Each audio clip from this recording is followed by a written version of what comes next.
Hello दोस्तों, कैसे हैं सब। मैं हिमांशु स्वागत करता हूं आप सबका आपके अपने चैनल कॉमिक वर्ल्ड पर। तो चलिए दोस्तों, आज मैं आप लोगों के लिए लेके आया हूं राज कॉमिक्स में बाकेलाल सीरीज की अगली कॉमिक्स बाकेलाल का जाल। तो चलिए दोस्तों, फिर शुरू करते हैं। नगर नगर, नदी नदी, पहाड़ पहाड़, वन वन भटकते हुए बेचारे विक्रम सिंह आंखों के और बाकेलाल अग्रसर हैं विशालगढ़ की ओर। बाकेलाल, वो देखो कितनी प्यारी भेड़ है। अगर कोई जंगली जानवर इसे खा गया तो मुझे बहुत दुख होगा। हमारे रहते जंगली जानवर उस भेड़ को भला क्यों खाएगा महाराज। ही ही ही। ये बोदी वाला माना बिल्कुल ठीक कहता है, क्योंकि मैं भेड़ नहीं, भेड़ की खाल में भेड़िया हूँ। महाराज, ये तो भेड़िया है। आए, भेड़ की खाल में भेड़िया। ओ, तो वो कहावत ऐसे बनी है। ग्रर। आपको कहावत की पड़ी हो, यहाँ जान पे आ बनी है। भागो बाकीलाल, वृक्ष पर चढ़ जाओ। लाओ बाकीलाल, जल्दी करो, अपना हाथ मेरे हाथ में दे दो। किंतु जय हो बाकीलाल की किस्मत, ठीक इसी पल विक्रम सिंह के उस हाथ में आ गया विकार। आ नहीं, मेरे हाथ में विकार आ गया और हुण की होगा। था आ! भेड़िया के हाथ भी जो आया उसी पर झपट पड़ा। मोटा वाला तो चढ़ गया वृक्ष पर, किंतु ये बोदी वाला पतलू मेरे भयानक पंजों से नहीं बच पाएगा। कदी कदी तो मिलते हैं, मिलते न खानू। खानू ए बंदे, ही बचाओ। और अनायासी हाथ आ गई उस दो मुही लकड़ी को बाकेलाल ने उस भेड़िया के आगे कर दिया। उई! बुरा उस मोटे मुच्छड़ का कमबख्त को भेड़िया भी भेड़ दिखता है। बाकेलाल ने भेड़िया को एक झटके के साथ दूर उछाल फेंका।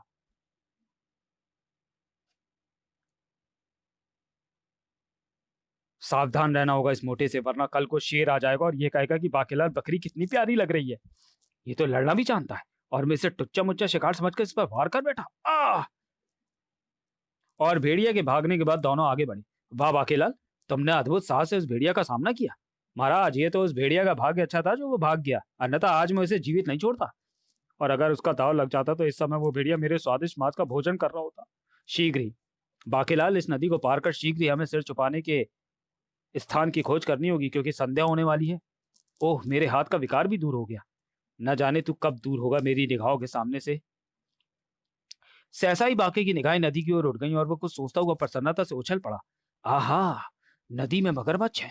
अगर मैं इस मोटू को नदी में धक्का दे दूं तो मुझे इससे सता के लिए छुट्टी मिल जाएगी और किसी को पता भी ना चलेगा कि विक्रम सिंह कहाँ गया, क्योंकि यहाँ मेरे अलावा दूसरा कोई नहीं दिखता। और फिर बाकेलाल ने आओ देखा ना ताओ। इस बार किस्मत फूटने का कोई अवसर नहीं, क्योंकि नदी में मगरमच्छ हैं और नदी के ऊपर शिकार के पीछे बाकेलाल। अरे रे, मैं गिरा। पानी में तीव्र खलबली मचती देख बाकेलाल भयानक ढंग से प्रसन्न हुआ।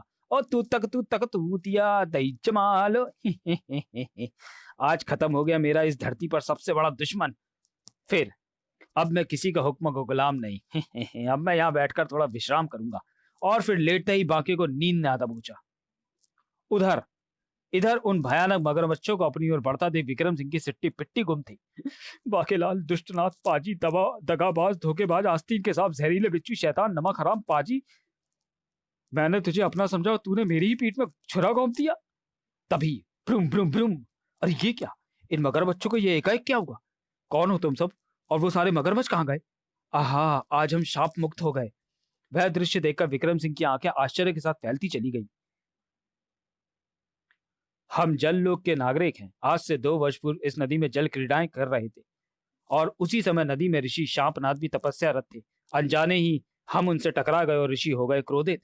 मूर्ख, अज्ञानी, घोर पापी, दुराचारी, दुष्ट, जिसने भी हमारी तपस्या भंग की है वो अभी का अभी भयानक मगरमच्छों में परिवर्तित हो जाए।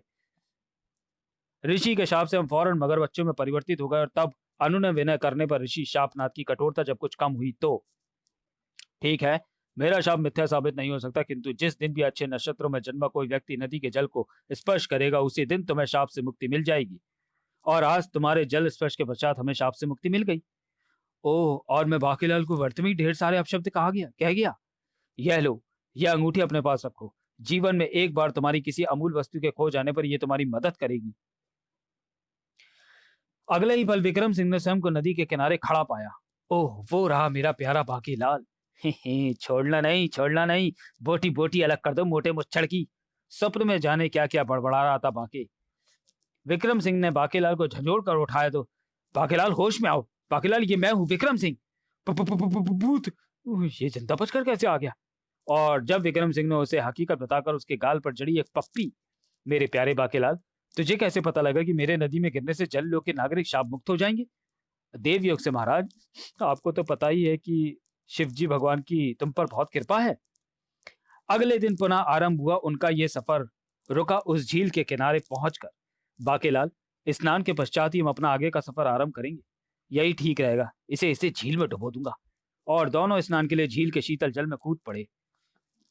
झील के दूसरे किनारे पर उसी समय राक्षस प्राण भेदी, हा हा हा हा हा, यह झील महाजीवों के लिए प्रसिद्ध है और आज उन महाजीवों को मैं बनाऊंगा अपना गुलाम। उसके बाद पृथ्वी पर होगा केवल प्राण भेदी का राज। हा हा हा हा हा।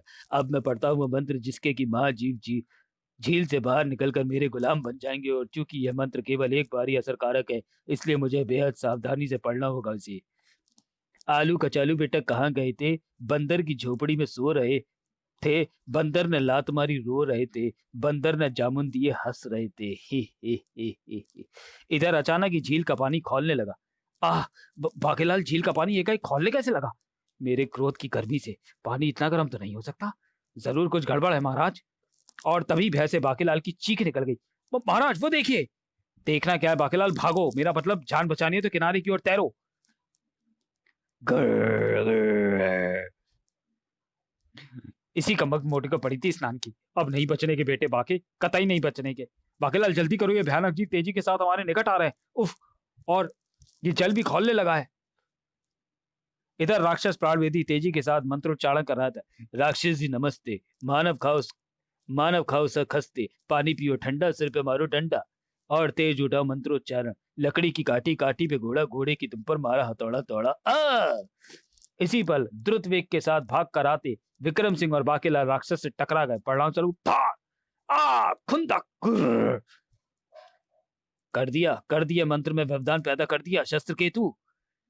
तभी झील से बाहर आ गए वो भयानक महाजीव, सॉरी, राक्षस प्राणी भेदी के हाथ में तुरंत शस्त्र केतु दृष्टिगोचर हुआ।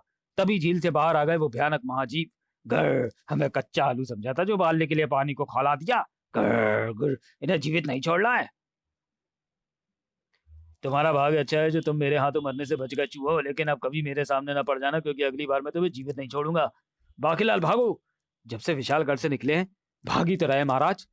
और दुर्भाग्य बाकीलाल विक्रम सिंह की कहा कि वो सारे प्राणी उन्हीं दोनों के पीछे दौड़ पड़े।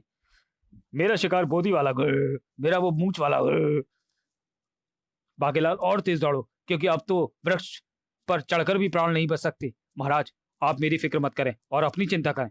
मोटे मोटल्ले, भगवान करे तेरे पाँव में विकार आ जाए और वो हो जाए गायब। बाकीलाल, जब तो साथ हो तो भला मुझे अपनी फिक्र करने की क्या जरूरत है? मैं थक भी गया हूं तो तुम्हारे मजबूत कंधे तो हैं ही मुझे उठाकर भागने के लिए। जी हाँ महाराज, और अगर भूल से मैं आपको उठाकर नहीं भाग सका तो वो पीछे आ ही रहे हैं आपको उठाने के लिए। सहसा ही विक्रम सिंह चौंक पड़े। अरे बाकीलाल, हम भागते हुए किसी नगर में आ पहुंचे। यहाँ हमें सैनिकों की मदद मिल सकती है। किंतु बाकीलाल, अगर मुझे पता होता कि इस दिशा में यह नगर पड़ता है तो मैं हरगिज इधर का रुख ना करता। हमारे कारण ये पूरा नगर खतरे में पड़ गया है। चलो, इस नगर में पहुंचने के कारण अब उन भयानक महाजीवों का ध्यान कम से कम हम पर से तो हटेगा। इसी पल नगर भयानक गर्जनाओं से गूंज उठा। नगर में प्रवेश कर गए वे महाजीव। भागो! भगदड़ मच गई नगर में। भयानक जीव नगर में प्रवेश कर गए, भागो! अरे मेरे होने वाली मरने की मां, चल भाग, नगर में मौत घुस आई है। उनमें से एक ने अपनी खुजली मिटाने के लिए अपनी पीठ को उस दीवार पर रगड़ा तो रगड़। इसे कैसे पता लगा कि मैं अंदर छुपा हुआ हूं?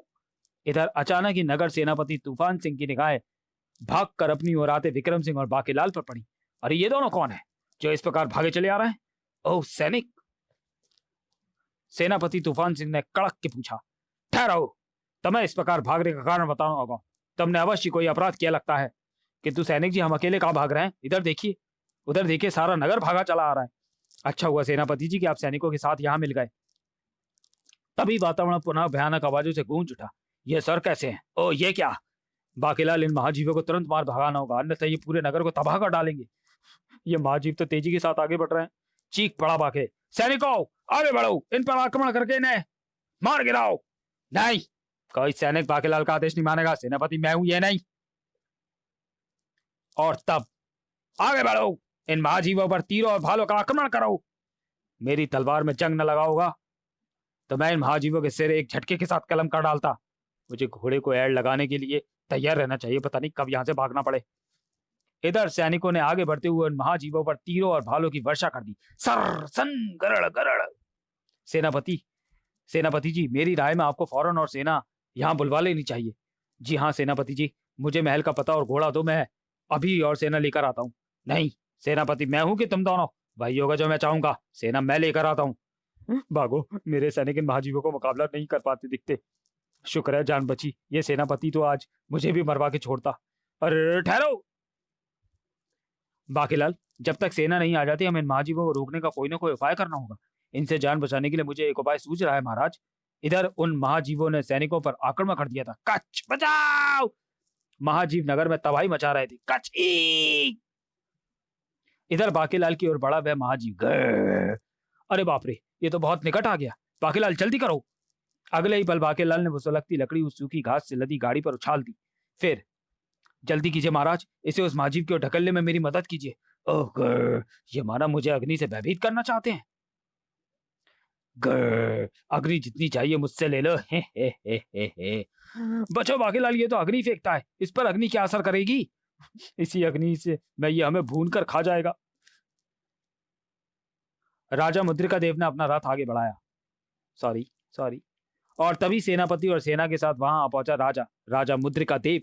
महाराज, यही है वे महाजीव, आप मुझे आज्ञा दें, मैं इन्हें फौरन मार गिराता हूँ। नहीं सेनापति तूफान सिंह, इन्हें समाप्त करने के लिए तुम्हें अपनी भुजाओं की ताकत को व्यर्थ करने की आवश्यकता नहीं है।